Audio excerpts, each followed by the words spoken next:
Among the indigenous Olympian gods of Greece are three young sisters, born into the world as idols from human worship, specifically the yearning hearts of men.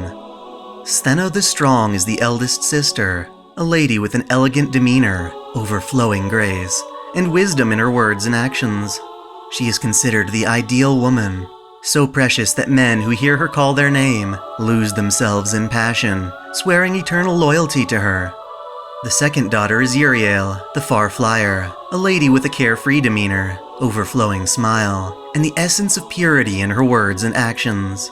She is considered the ideal girl, so precious that men who hear her call their name swear to protect her at the cost of their own lives. The youngest is Medusa, with hair like silk of the Far East, and skin white like freshly fallen snow.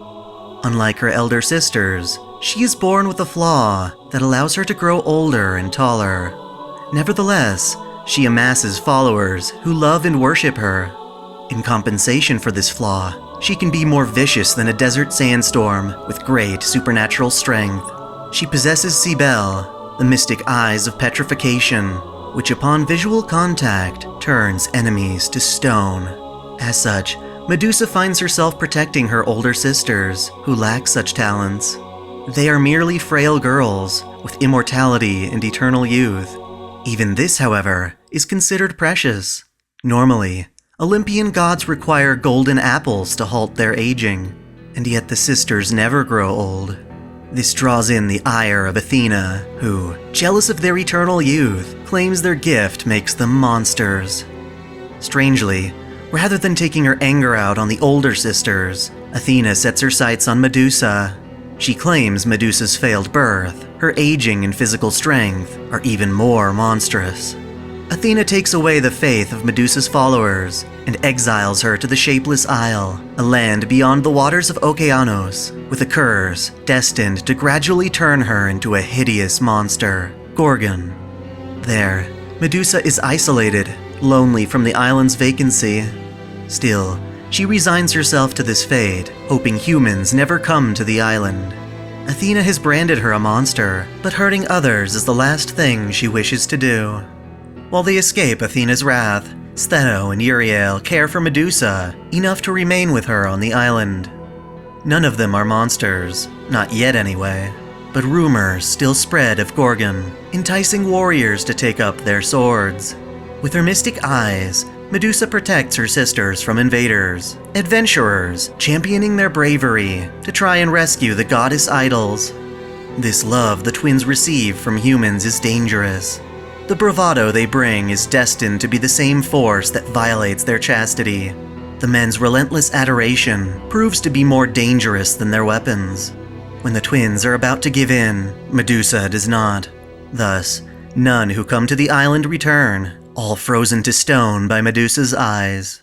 Medusa herself is willing to accept human hatred, but fights in order to ensure the safety of her sisters, resulting in ruins covered in petrified corpses. Her sisters warn her never to take pleasure in killing humans, so she instead admires their strength. Practically speaking, however, the dead are but statues to be utilized. Making the most of her banishment, she lives an otherwise humble life, using the statues for mundane tasks, like hanging out the laundry. Stheno and Euryale rely on their sister, but show their gratitude through ridiculing her, berating her every mannerism, and forcing her into submission. Beyond their appearance of purity, Stheno and Euryale are actually quite devious. Stheno is the embodiment of laziness, cruel enough to frighten the hounds of hell. Euryale demonstrates the wildest mood swings, and is sly enough to misbehave and not get caught. Once praised for their love of humans, the twins secretly loved humans as toys to embarrass and manipulate. Their gestures of sending men on adventures were actually chances to watch men struggle to their deaths. The twins would also torment Medusa by sucking her blood through devilish kisses. They force Medusa to wear their hand-me-down clothing and constantly complain about the hideous statues. When the three of them are invited to a banquet hosted by Poseidon, the older sisters tear the scales from Medusa's dress and deny her the chance to attend, all while insulting her height and incompatibility with men. They claim Medusa is so large that even Atlas would strain himself to lift her. Even her only salvation, the Pegasus Bellerophon, gifted to her by Poseidon, is shamelessly borrowed by her sisters. Again, they shame her body, claiming she is too large to ride her own Pegasus without tiring it. Through the cracks of this abusive relationship, however, one can see a sincere love between the three sisters. As much as the twins tease Medusa, they adore her and the sweet taste of her blood. While they do not admit it aloud, they are grateful to have Medusa's affection. In return, Medusa loves her elder sisters, wishing for them to remain safe and happy. Their questionable peace on the island remains, with Medusa managing to stave off her transformation into the Gorgon beast. This cannot last, however. One day, as Stheno returns home to share a gift with Medusa, she finds Medusa bearing a ghastly demonic face, devouring men as cursed nourishment.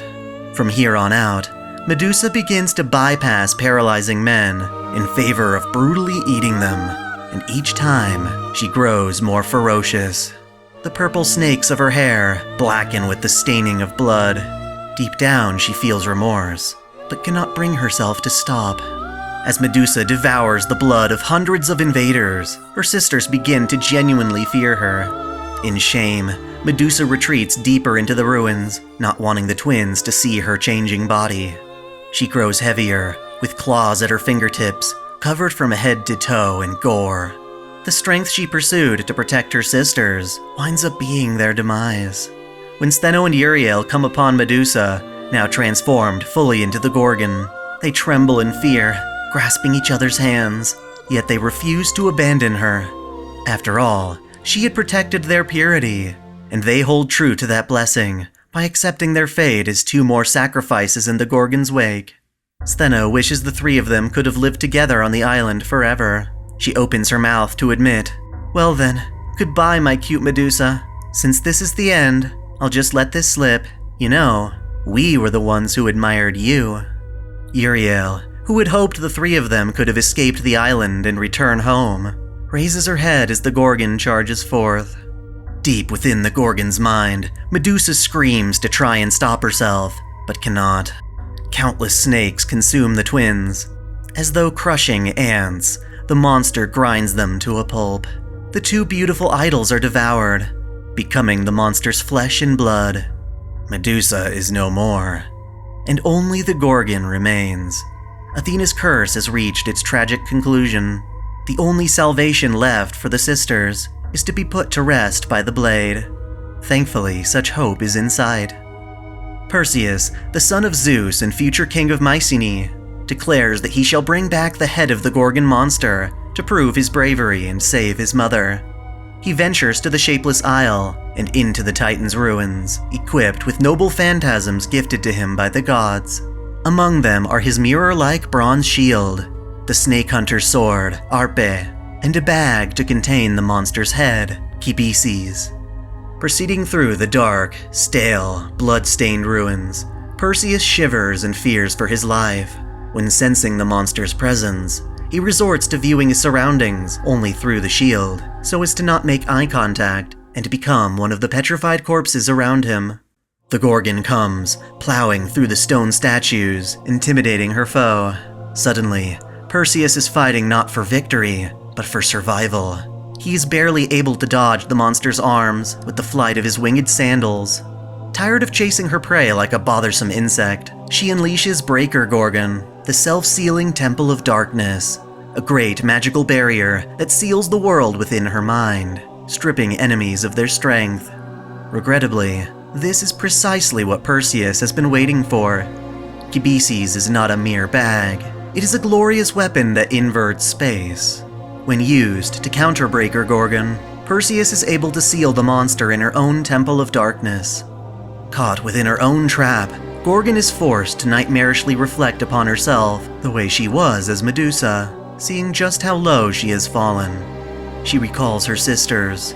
For all the torment they had put her through, they were also beloved to her, and yet she devoured them uncontrollably in her transformation. While the Gorgon is caught in despair, Perseus swings his sword and tears through her neck. Ultimately, it is her own reflection that becomes her downfall. Under normal circumstances, only Medusa herself is compatible with the Throne of Heroes. While she enters the 5th Holy Grail War of Fuyuki as a Rider-class servant, the potential incineration of humanity in another universe presents an occasion for the other Gorgon sisters, including the Gorgon herself, to manifest as heroic spirits. The demon god Hivemind Getia attempts to reshape humanity through incineration, placing self-made grails into points in history. The Chaldea Security Organization is established to prevent this by recovering those grails, and sends their master, Ritsuka Fujimaru, to various singularities to resolve them. As it turns out, the 3 Gorgon sisters are summoned in various forms to 3 of these singularities. In Septem, Stheno is summoned as a free servant off the shores of Gallia. Despite being a goddess, she is still one of the weakest beings in the world, normally unable to fight. While most heroic spirits are limited by their class, Stheno actually finds herself stronger as an assassin servant than she was in life. Her noble phantasm, Smile of the Stheno, Goddess's Smile, is the sublimation of her goddess allure. Her sorrowful gaze turns to sharp blades, and her voice drips with poison. Striking an adorable pose, she makes a heart symbol with her hands, enrapturing and slaying her male pursuers. Regardless, being stranded on an island reminds her very much of her time on the Shapeless Isle, and she yearns for the kind of protection she had from Medusa. Thankfully, she meets up with both Elizabeth Bathory and Tamamo Cat, 2 other rogue servants who choose to team up with her. Thus, when Ritsuka arrives on the island searching for a god, Stheno reveals herself. She tricks Ritsuka into venturing into a cave and fighting a monstrous chimera, and later tests them in full-on combat. It isn't until Ritsuka proves their resolve by striking down Caligula that Stheno trusts Chaldea with the location of the United Roman Empire's base. With this knowledge, Ritsuka is able to retrieve the Grail, causing the singularity to disappear. Euryale, on the other hand, is found summoned into the Okeanos singularity, where she is first pursued by the pirate Blackbeard for her nubile beauty. Much like her twin sister, Euryale seeks protection from others, despite being more powerful than before as an archer-class servant. Her noble phantasm, Eye of the Euryale, Goddess's Gaze, captivates men with the charming strike of a heart-shaped arrow fired from her golden bow. Stheno can't help but criticize this noble phantasm as a blatant knockoff of Cupid's bow and arrow. Even with this strength, Euryale relies on others. She is saved from Blackbeard's crew by Asterios, a beast-like monster, more commonly known as Minotauros. Together, they flee to their own island and find shelter within a massive labyrinth. That said, they get lost and are unable to find their way out until they encounter Ritsuka's party deep inside. Asterios is stoic, acting as a shield to protect the frail Euryale. He's beaten nearly to death in combat, prompting her to join Ritsuka's crew to save him. On the open seas, it becomes clear that Jason of the Argonauts wishes to kidnap Euryale and sacrifice her to the Ark of the Covenant. To prevent this, Asterios gives his life in battle against Heracles, declaring his love for her as someone who didn't treat him like a monster. His brave deeds help Ritsuka protect Euryale and resolve the singularity. The more irregular summonings occur within Babylonia, however. In the year 2655 BC, Getia interferes by pulling Tiamat from the world of the void. Tiamat, being the second beast of humanity, can conjure other demonic beasts with her skill, Potnia Theron. To prevent her awakening, the Arthurian mage Merlin traps her within a dream, but not before she transfers Getia's Grail into the fallen Enkidu's corpse, reanimating it as a child called Kingu. This child, a new form of humanity, strives to wake Tiamat from her slumber. The same Grail manages to summon the Gorgon, but in a bizarre way. The monstrous, bloodthirsty elements of the Gorgon are summoned in a single Avenger servant, while the protective, innocent elements are summoned as Medusa in her child form, Medusa Lily. When Kingu finds the Gorgon, they restore her divinity and combine her consciousness with that of Tiamat. The Gorgon now believes she is Tiamat's second coming, and uses the acquired Potnia Theron to transform captive humans into demonic beasts. Meanwhile, Medusa Lily wanders the cedar forest, feeding off of slain demons. She wields Arpe into battle, the very blade that beheads her future self. Her noble phantasm is Caress of the Medusa, Embrace of the Goddess, a technique where she gains abilities from her future self. Her mystic eyes freeze her targets, so she can launch a fierce assault upon them. She eventually meets Merlin in the forest, who uses a bit of trickery to convince her to fight alongside him. Medusa Lily wants to defeat Gorgon, and joins Chaldea's party in their fight. Afraid of exposing her identity as part of the same entity as Gorgon, Lily wears a hood and introduces herself as Anna. Demonic beasts continue to attack from the north, threatening the Era, and the city of Uruk in particular. When Gilgamesh orders Ritska's team on a rescue mission to Nippur, Medusa Lily questions whether she should reveal her true identity as a servant of the same ilk as their enemy to her new friends. She is afraid of how humans will mistreat her, as they did in life, and struggles to befriend them. Serving in Uruk, she meets a frail old woman who, due to her blindness, does not discriminate against her. The woman treats Anna with kindness, and in return, receives help cultivating her flowers. This warmth gives Anna courage in fighting for Uruk's sake. En route to Nippur, the party is attacked by Kingu, and the Gorgon erupts from the ground prematurely. She attacks with her hooked claws, hair feelers, and colossal tail, unleashing devastating force with each swing. At long range, she deploys beams of magical energy. Above this, of course, is her noble phantasm, Pandemonium Catus, Forced Seal, Pandemonic Temple, in which she gives up the last vestiges of her sanity, fully succumbing to her monstrous curse, robbing the lives of humans and servants alike. After a harrowing encounter, she retreats to her blood fort, announcing that Uruk will end in 10 days. During this time, Gilgamesh orders his followers to bolster their strength and recruit more heroes. Waiting for the Gorgon's attack, Ritska speaks to Anna atop the north wall. They give her a floral headpiece they received from the old lady before her passing. While Anna feels she does not deserve it, she nonetheless resolves to fighting for both herself and Uruk. Making a preemptive strike, Anna leads a team into the shattered blood fort, confronting the Gorgon, who immediately panics when seeing her. Yes, Gorgon staring upon her younger self is much akin to the nightmares she experienced with Incubices. In an act of sacrifice, Anna gives her all to slay her monstrous self, causing the two of them to vanish. In honor of her bravery, Ritska places the headpiece as a grave marker. Tragically, Gorgon's defeat merely triggers the awakening of Tiamat, the much more dangerous foe. Tiamat begins spreading a ghastly chaos tide, from which her own demons, the Lamu, are born. Struggling under this threat, Ritska's party fights to hold the chaos tide off. On the verge of defeat, they are saved when, surprisingly, Gorgon returns, this time helping Chaldea. Instead of dying, Medusa Lily had formed with the Gorgon to unite both monstrous power and reason. Unleashing Pandemonium Catus, this Gorgon manages to fracture Tiamat's right horn before being vanquished. The act proves instrumental in saving Ritska's life, which leads to Tiamat's ultimate defeat. As Chaldea moves on to its final challenge against Getia at Solomon's Temple of Time, Ritska manages to summon all of the Gorgon sisters and their forms, Medusa, Stheno, Euryale, Gorgon, and Medusa Lily, to fight by their side for the sake of humanity.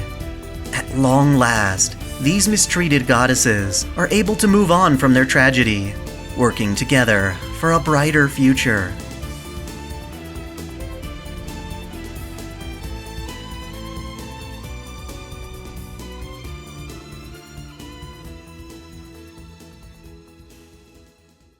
Thanks for watching. If you enjoy this channel, help me beat the algorithm by liking, commenting, and sharing the video, subscribing to OtakuDaiKun, and most of all, smashing that notification bell as if it were your waifu.